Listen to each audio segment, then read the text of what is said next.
Hour 2 Overdrive continues, brought to you by FanDuel, bringing you everything from the opening line to the final score. Bryan Hayes, Yo-Dog, Jeff O'Neill, Jonas Siegel of The Athletic, James Mirtle of The Athletic coming up momentarily. We'll get James' take on the Leafs so far, 6-5-2, coming off a loss last night.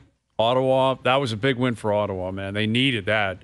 And they go right back at it tonight. Vancouver waiting for them at home in Ottawa. But we'll see how the fans react to the Senators coming home, right? Like Claude Giroux was outspoken. He played well last night, and he factored into closing that game in the third. No kidding. That's an old-school performance. You got something to say, you like your coach, go out and play like it. Mm-hmm. And then take it home and really keep the flies off and have a great game and win against Vancouver. That's got to be the recipe. All different kinds of ways to keep the flies off, like Jonas. Yeah. Do you think fans would be mad by what they said, though? I didn't think they said anything that was like, I thought they said what they should say. Jonas, you know that fans have short-term memory. They just like the fact that they went into Toronto and won last night. They'll be cheering when they skate on the ice. Go Sens go, with Mark Mathot up there cheering with his pom-poms, and they will be ready to rock. Yeah, well, Noodles will be there calling a game tonight, right? That's right. Jamie will be there. But guess what? Speaking of the short-term memory, guess what can alter that? If they allow 3 in the first period, and then it's just, I don't care about your win last night. Claude Giroux, good game. Then the hate-on will just start again. Well, I didn't have an issue at all with their honesty. I think the separate question is whether or not it's ever a smart play to feel like you're getting snippy with the fans. Like, I don't think that's ever a good PR play because I like that they love DJ Smith. You know, they clearly like the guy as a head coach, you know, and he's obviously he's a good coach. He's a good guy. The players feel like they respect him. He respects them.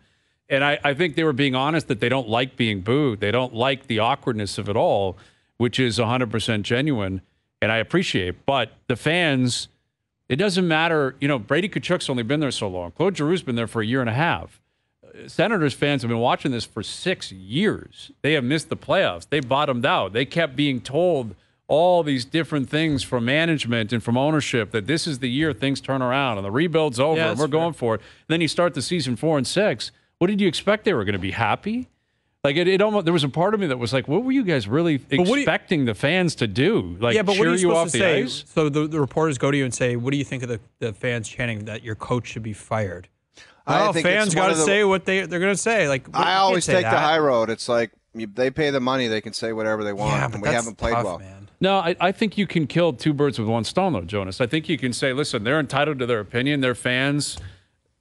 They can say whatever they want. We've been losing. We understand it. But I can tell you, because I'm in the trenches, DJ Smith's the guy. We love DJ.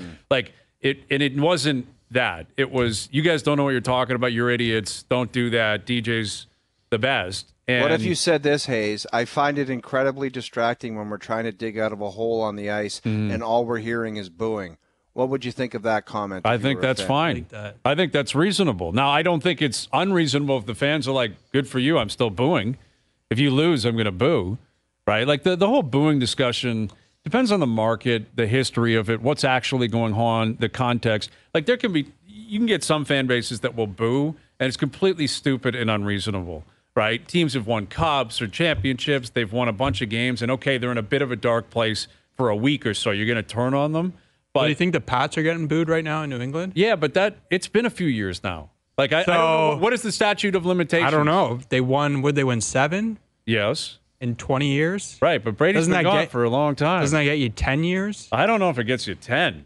It doesn't get you 5? You think the Raptors still have 10? No, that was what? That was 2019? Yeah. Yeah, you're right. Like the Raptors are not. It doesn't mean they're getting booed. I don't think people are turning on Masai, et cetera. Although people were turning on Nick Nurse by the end.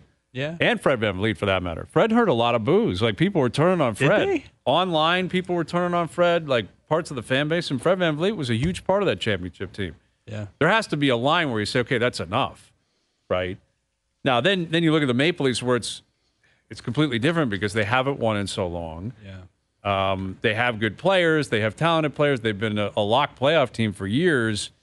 And, I'd have to look at the standings. If the playoffs were to begin today, technically they'd still be in it. Wild card. Yeah, they're still technically the second wild card, but we all know they're not playing well. Their coach is clearly flustered, and things are going to have to change here.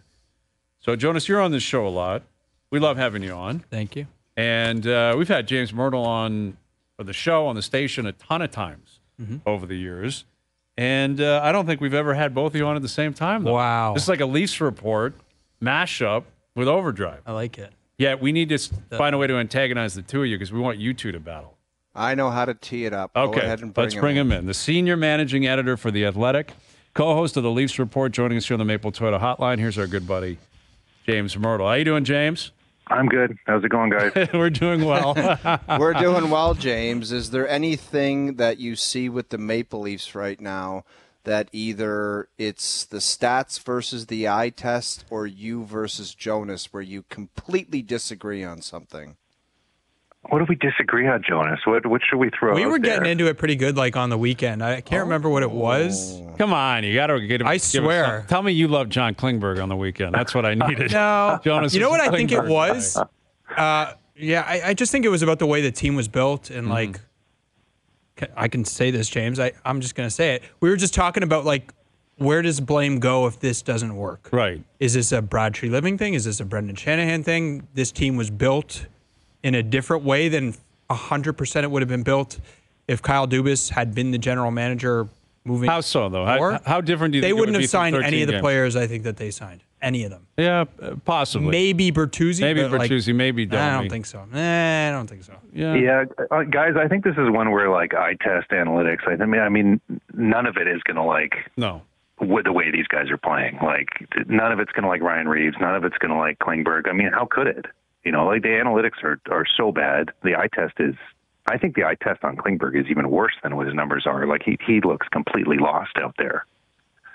Yeah, Well, that's what's wild. As opposed to looking at it as if this is going to be a completely burning down fire and we're going to look to figure out who to blame. James, when you look at it, like, do you see the way out of this? Like, the coach kind of regrouped today and talked about some positivity. Do you see, like, the way out of this? Like, what needs to happen for that to happen, as opposed to saying, I just can't wait till 10 games from now when we talk about when we're going to play the blame game? Yeah. Well, I mean, step number one is bench the worst parts of the roster. And right now that's Klingberg's number one. I mean, sit Klingberg. I don't think you're that far away from when you're thinking about putting him on waivers, to be honest. And nobody's going to claim the guy. I think he's untradeable at this point. Ooh. You know, Anaheim had a hard time moving him last year at the deadline. Yeah, they didn't, right? No, they did. Minnesota. He went to Minnesota. But they didn't get anything. They got nothing for him. That's right. And he was terrible in Minnesota. You know, I was talking to our wild writer, Mike Russo, and he was talking about how Klingberg was one of the reasons why their playoffs went the way that it did. And his value has just completely tanked the last 2 or 3 years. So I would sit Klingberg, which it looks like that potentially they're going to do tomorrow night against Calgary. I would sit Ryan Reaves, get someone up from the Marlies who's playing well. William Lagesson and Simon Benoit have both played fine. Play them more. Those are guys that have played in the NHL before. And that alone, O-Dog, it's going to make you better. It's going to make you more competitive. You know, if you look at the numbers, when Klingberg's on the ice, 60% of the scoring chances against the Leafs at 5-on-5 are when he's on the ice. It's a huge percentage. It's way more than the minutes that he's playing. So that's going to cut down on what you're giving up defensively right there. Not my cup of tea, but that doesn't sound good. Yeah, no, and that's valid. And to your point, James, when we talked about this last hour, you know, like we're piling on here with Klingberg, but it's so extreme and it's so acute that generally, you know, every player, especially a veteran player that has been around, that maybe can, if he can skate, if he can supply offense, maybe he's big, maybe he's tough. Like, there is a corner of the fan base that will go to war on behalf of the guy. Yeah. And this feels very unique to me because I'm not seeing anyone. I don't think you can. Like, there's no redeeming qualities of his game right now, which is very difficult to accept through 13 games. But putting him aside, and let's say all that happens, Klingberg, they find a way to either move on from that or he finds a way to rectify his game somehow. Ryan Reaves, I don't think he'll get better than he is, but maybe they decide, okay, he's going to come out of the lineup and they're going to go a different direction. It's not as if this team has been a barn burner the first 15, 20 games of previous seasons, right? Like last year, I think it was worse last year. Like, as bad as it's been this year, they lost to the worst teams in the league. That California trip was really horrible bad and dark. And then 20 games later, it was like, oh, yeah, they're actually going to be exactly who we thought they were. Like, I went back, Brian, and I looked at last year. Like, they pulled out of it pretty quickly. Like, you're right that, like, the first, like, I think it was the first 7 games or something were putrid last year, but they turned it around pretty quickly. Like, in November, they were like 11-1-3 or something like that. So, I mean, that's the difference. And we'll see if the switch flips here for them or not. But, I mean, the Leafs they've got like 4 games in the next 3 weeks because of the Sweden trip. So there's not going to be a whole lot of opportunities for them to turn it around. And, you know, if they don't win against Calgary and Vancouver this weekend, it's going to be a lot of sitting around and poking through the ashes of what's gone wrong. Well, and, you know, you just jogged my memory. Last year it was Samsonov, I believe, in November. A couple years ago it was Campbell in November, Freddie Anderson in November. Like, they would ride a hot goalie in November for years. Yeah, but defensively they were awesome last. They were better, but the stats were outrageously good for goaltenders in November in particular. Like, remember, both go hand in hand. Exactly, and I guess that's like a part of this. Obviously they have to rectify this. In certain players, it just may not be salvageable. But at what point do you look at Samsonov and Wall, and how comfortable are you, James, in believing that either guy, if not the tandem, can collectively say, okay, if need be, we'll stand on our head here, and we'll get you through this storm till everything's okay. Yeah, I mean, we knew coming into the year that this could happen with the goaltending, right? Like, we do, you know, Woll had played so little that you didn't really know what you were going to get. Samsonov had one good year in basically 4 years in the league. So this was a possibility. I think you have to give the goalies another, I don't know, at least another month before you start hitting the panic button there. And right now, I mean, like O-Dog said, it's hard to separate. Is it the defense being so bad and Klingberg being so bad that it's making the goalies look bad? Are the goalies making the defense look bad because they're letting everything in? I mean, it's kind of a combination of everything, right? And then the cherry on top is that the penalty kill has been absolutely brutal as well. I mean, those 3 things are all combining to lead them to the position where the goals against are as bad as they are. So, I mean, I think you take baby steps and you sit Reaves and you sit Klingberg. You hope the goalies play their way out of the funk, and you look for outside help. You know, Minnesota made the deal yesterday where they bring in Bogosian, they trade out Addison, they get a little bit of a different look on their back end because they've been struggling. That might just be the kind of trade that the Leafs need, is make something that's a low-impact move, but at least you're changing the mix and you have someone you can trust. With James Mirtle, yeah, it's interesting because, like, Sheldon Keefe, it's been well documented how much winning he's done during the regular season here.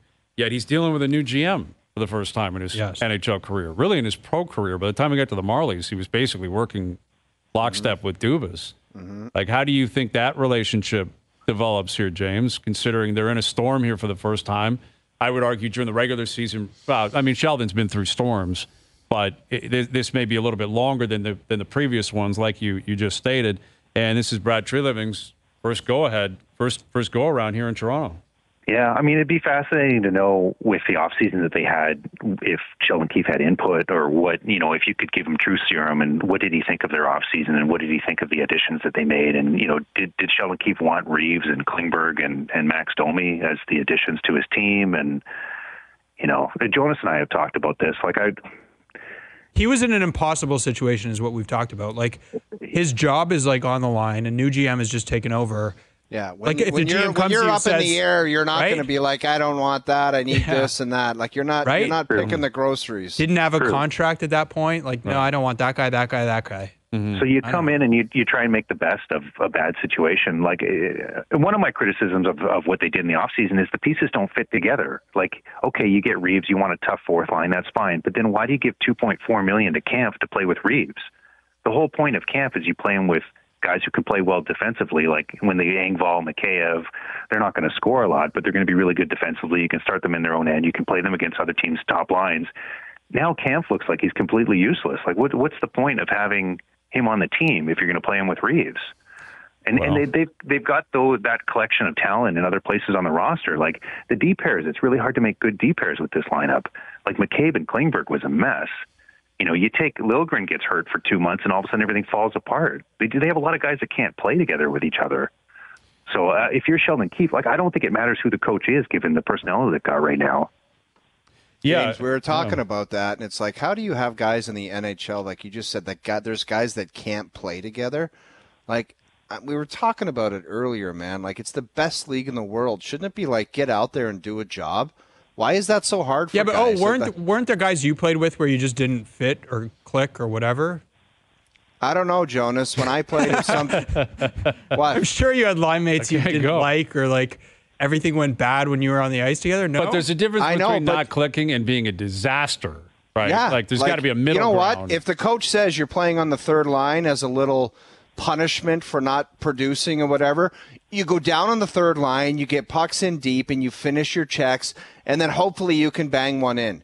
You know that when you go down to the third line, you're not doing toe drags, you're not doing stupid stuff. You only do that with the big dogs when you have the opportunity. And if you screw up, the coach might say, nothing to see here, I didn't see that. But when you're down on the third line, there's a double standard, and things are non-negotiable, and you can't do them. Mm-hmm. I just can't. I can't get over the idea how dumb some of these players are. It's like the score clock and the situation in a game. It's like, get pucks in deep.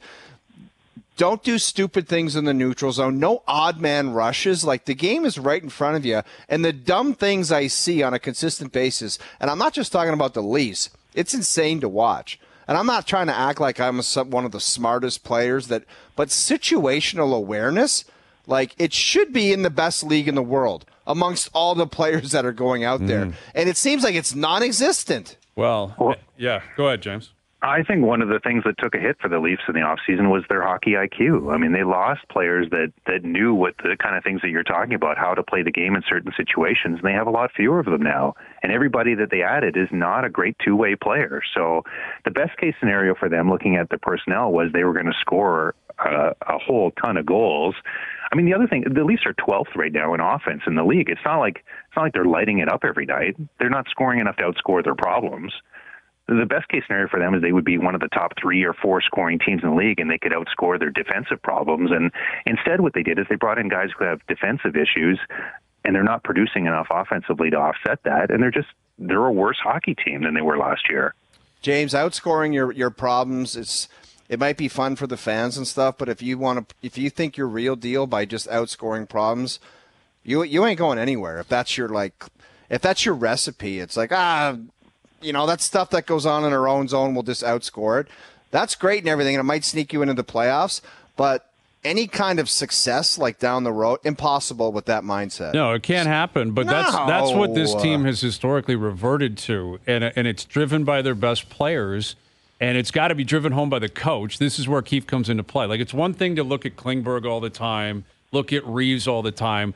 There are guys playing 20 minutes a night that are making mistakes too. Yeah, and when you talk about like how this is where again you juxtapose the way the Leafs are starting and the way the Bruins are starting, and I keep pumping the Bruins tires, but I believe that's driven by their best players.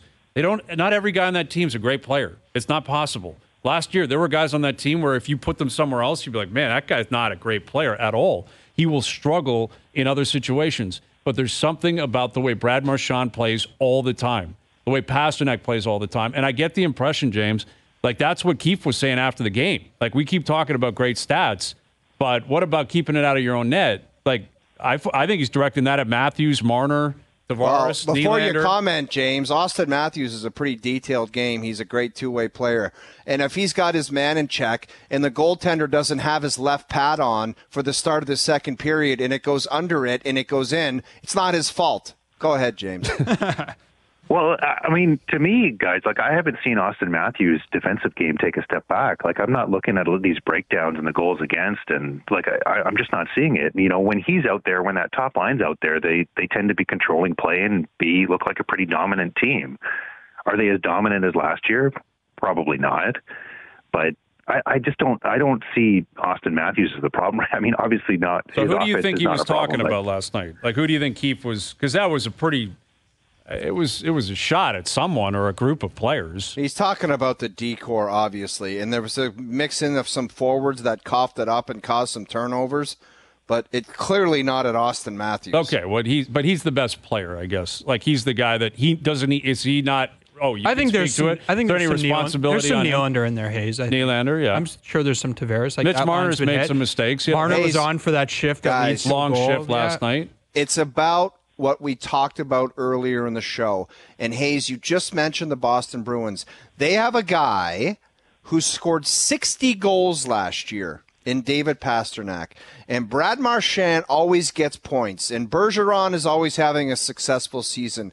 But it's done within the confines of what the Boston Bruins do on a nightly basis in order for the team to have success. So they're not deviating and doing their own thing for personal success. The way they pressure the puck, the way they forecheck, that creates turnover. That leads to offense. That leads to David Pastrnak putting pucks into the net. It's not cheating, going for breakaways, turning pucks over in the neutral zones. So everything is done a certain way. That's the difference. I agree with you, and that's been evident.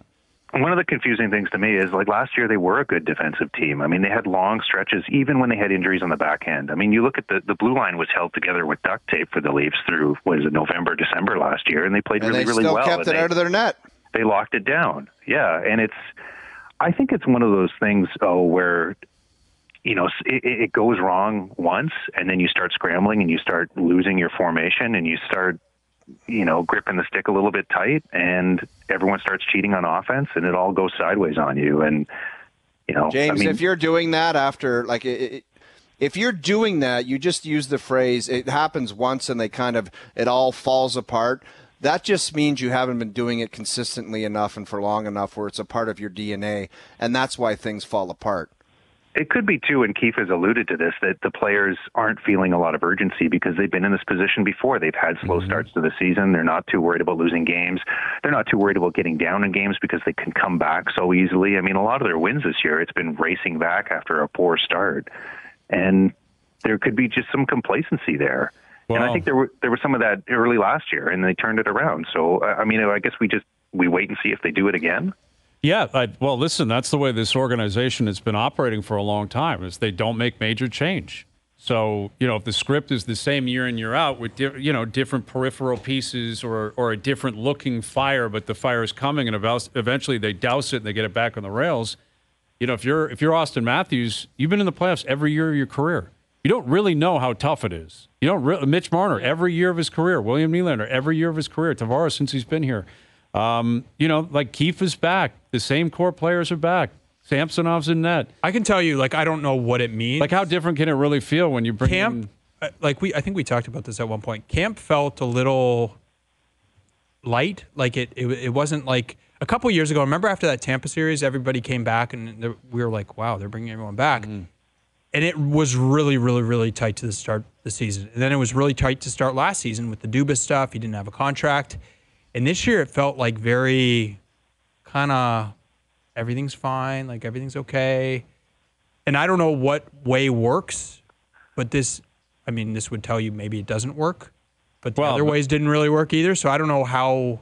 Yeah, and I don't, if Sheldon Keefe was a lame duck coach, would it be different? If the Leafs weren't as forthright with them wanting to re-sign Willie, if it was more, hey, we're going to wait and see. We haven't won anything, so we're not going to talk publicly about wanting this guy back 100%. Yeah. I don't know if that has a tangible effect on 13 games of the regular season. I'm not sure that it does, but we always talk country club. These guys are treated really well. They've had a really good run. They've pulled their weight in the regular season. They've been regular season. If I were them, I'd go to you right now and I'd say, if I were those four top guys, I'd say we have, I think it's 30 of the 44 goals. Mm-hmm. I think we're doing okay. Yeah, statistically they are. The other guys but the counter would be you're 6-5-2. So what are we supposed to do here? I can't play for the other guys on the roster, can I? I can't play defense. I can't play goal, right? Mm-hmm. Or can I? I don't know. Can you? Maybe John Klingberg. Maybe that's the other thing he needs to do. He needs to play every position. Yeah. No. Listen. There's obviously we know the way they're built. We know how good the individual players are. I still think it's early enough to have faith that they're going to turn this around and still be a playoff team. Yeah. But are they going to be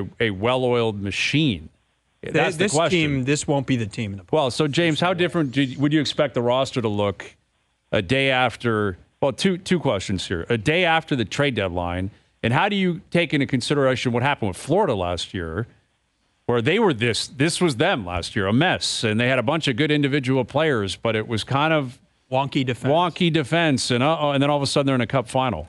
Yeah, they had a lot of injuries too, and then they had Bobrovsky go on the heater once they got into the playoffs. So I mean, it can always happen, and we know this team is talented. Like we know what the Leafs look like when they're at their best. I mean, we've seen it. We haven't seen it this year. I think the roster is going to look substantially different. In fact, I was surprised they didn't do more in the offseason. I thought for sure when they signed Domi and Bertuzzi, they were right at the cap.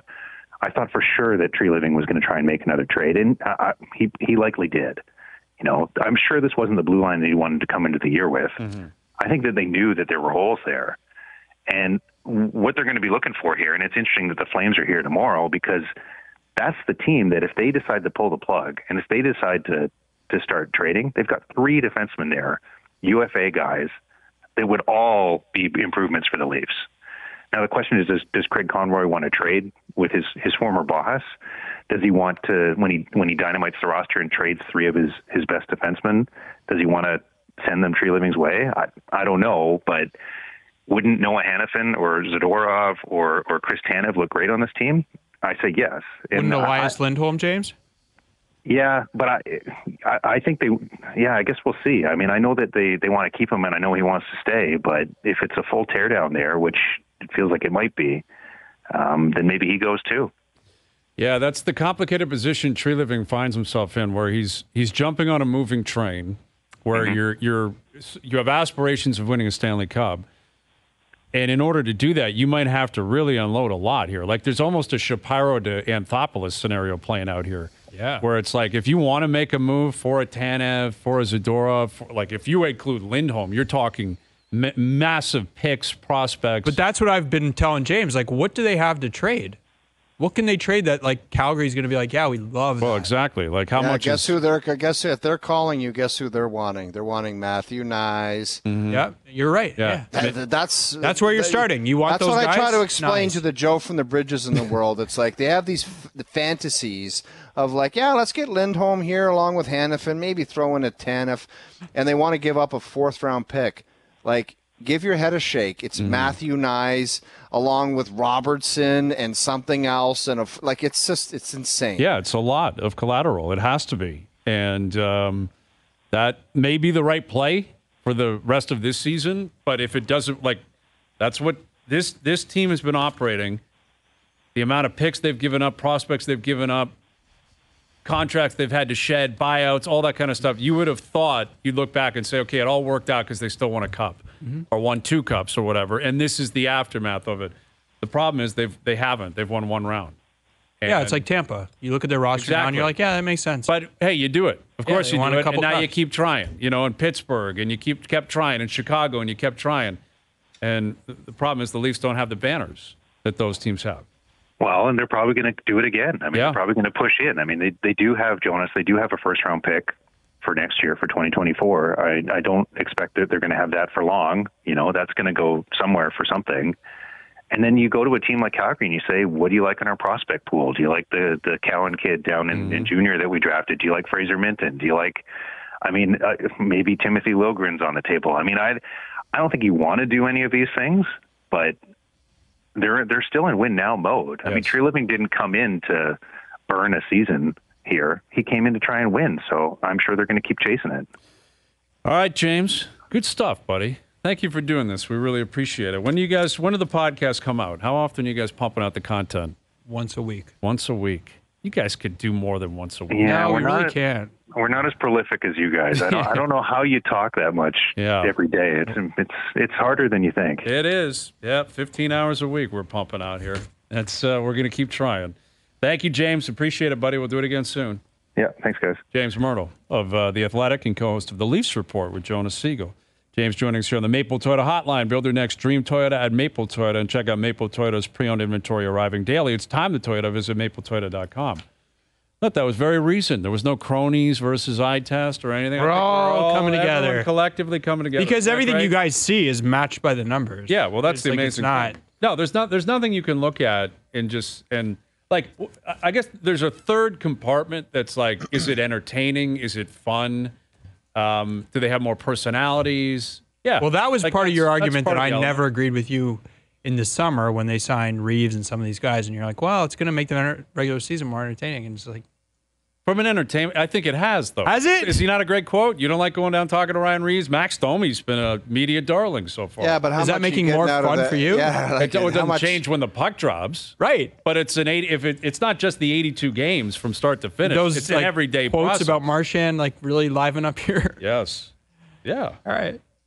Yeah, you wrong? can't have it both ways, Hayes. You can't say, it's going to be great entertaining, and then a month into it, you're like, I don't know if he should be in the lineup. Well, listen, what I was stating on those points was that was an off-the-ice thing. It's like Ottawa. Ottawa's an example of that. Off the ice, it's been dramatic. It's been wild. It's been you're on your toes. Pinto's getting suspended. Then they're losing it for – that doesn't mean it's good for the hockey team. No. And, again, I wasn't suggesting that because Reaves was a big personality, it meant that they were going to win the Stanley Cup because of it. But this is the entertainment business. And that had to be a part of what they were thinking. You know, do you think that would be like how significant do you think that is if they do scratch him tomorrow? Like, do you think that's a hard move for the coach to make in this position?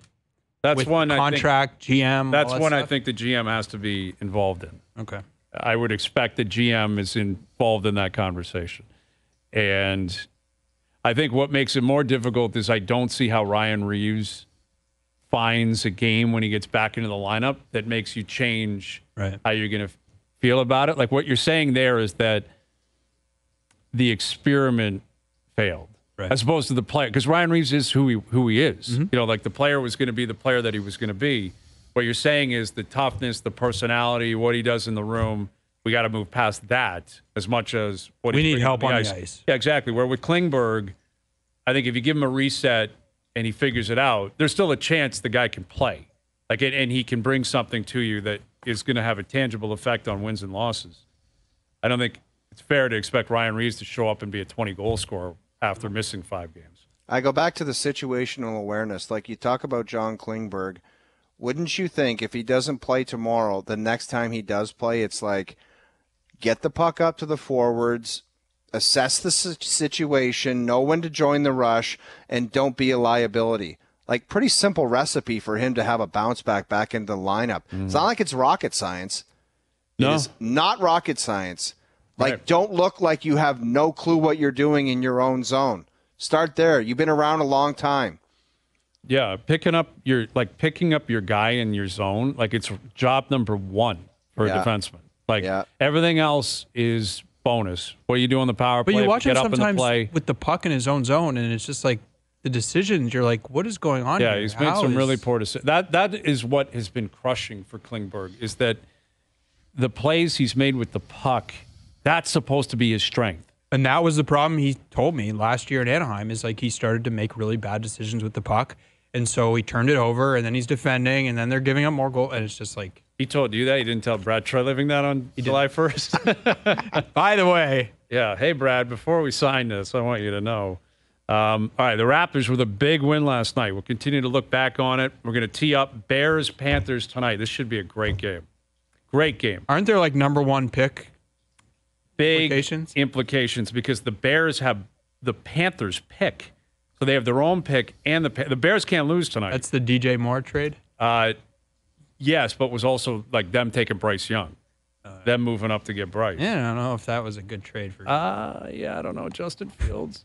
Although they should have taken C.J. Stroud, it looks like. Right? Thoroughly. Or even Stroud Anthony looks Richardson great. looks better. Or double down. And now maybe it works out because next year, if they end up with the first pick and they take Caleb Williams or whatever, could work out okay.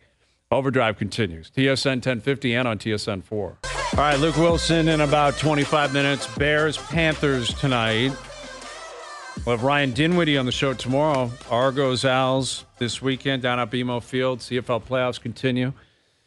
Grey Cup in Hamilton. There'll be a lot of Argo fans there, assuming the Argos get through. I think we all believe they will. So that's coming up tomorrow. And again, tonight, Justin Fields not going to play. Yeah, they have a coach in Chicago, Matt Eberflus, who has said some weird things, man. And you can tell. Give me an example. Well, I'm going to play this clip here in a moment. It's just, there's a lot of confusion. You can tell the way a coach speaks that he just either doesn't have the chops, he's not going to be there long term, or the organization's a mess. Because Fields is out. Yet, they have to list either out, doubtful, questionable, probable. Like there's all these different ratings that they use in terms of the probability of a player playing, in large part because of gambling. I think, gamblers want to know, is that guy going to play or not? And here, let me give you a little snippet. Let me just clarify one thing. I am an expert in coach speak, so if you want to float something at me, and I will tell you exactly what he wants. Okay, message. We'll play it because the media in Chicago, you talk about Scrabble face. They're like, "What is this guy even talking about?" This was yesterday about Justin Fields and his status for the game tonight. Like you said, he's not medically cleared to go right now, and he's getting better though. I mean, he's accuracy's improving. He's throwing it better, and he's starting to do more and more and more. So we'll see where it goes. And right now we're listing him as doubtful, and we'll see where it goes from there. If he's not medically cleared, well, how come doubtful versus out? Yeah, just to see. We got to give him one more day. But he's working hard, and it's getting better every day. So we'll see where it goes. He's not playing tomorrow.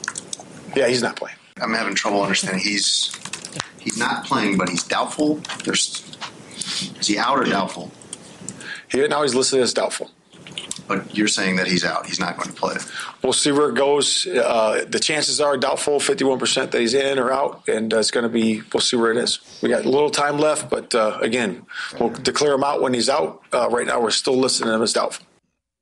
So that guy right there has no idea what the hell he's talking about.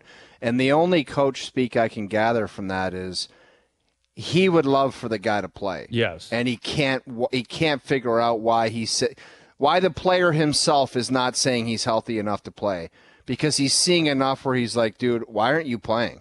That's what I gathered from that. On top of the fact he has no idea what the hell he's talking about. Disagree. You don't see it that way, Jonas? No. I think he's been told this. Yeah.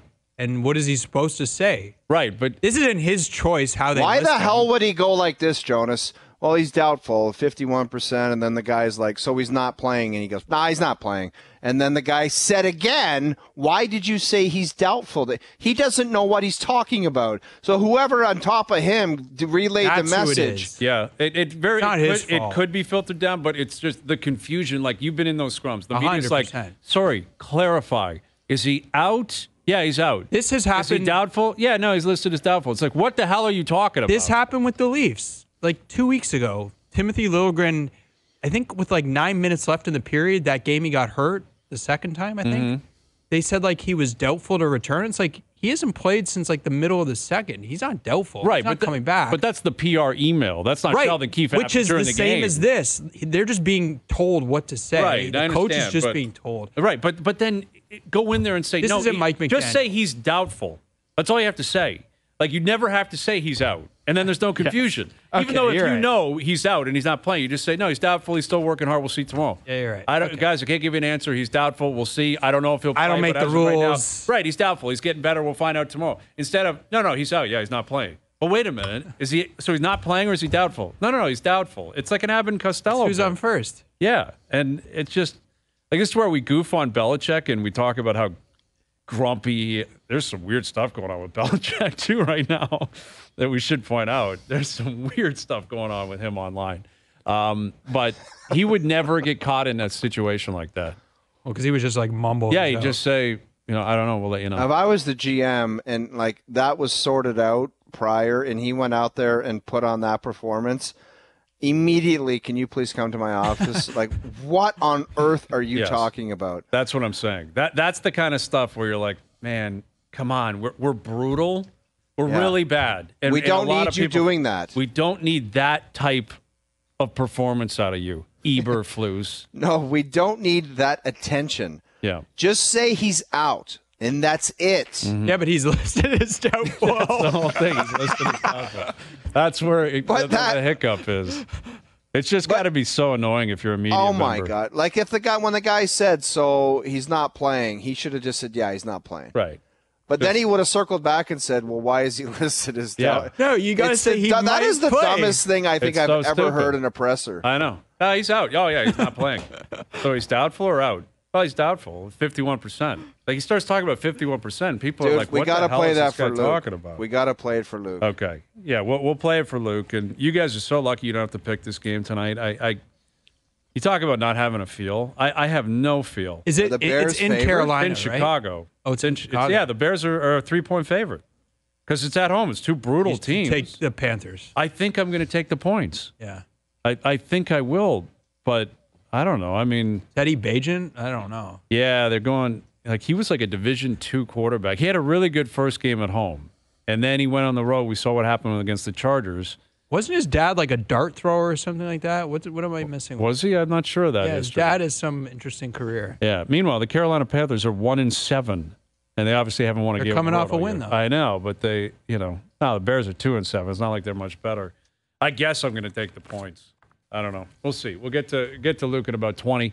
Kevin Weeks coming up as well. His take on the Oilers in San Jose tonight, and the Sens back in action and where the Leafs are at now and where they go from here. There's a lot going on in the NHL. We'll continue to touch on it.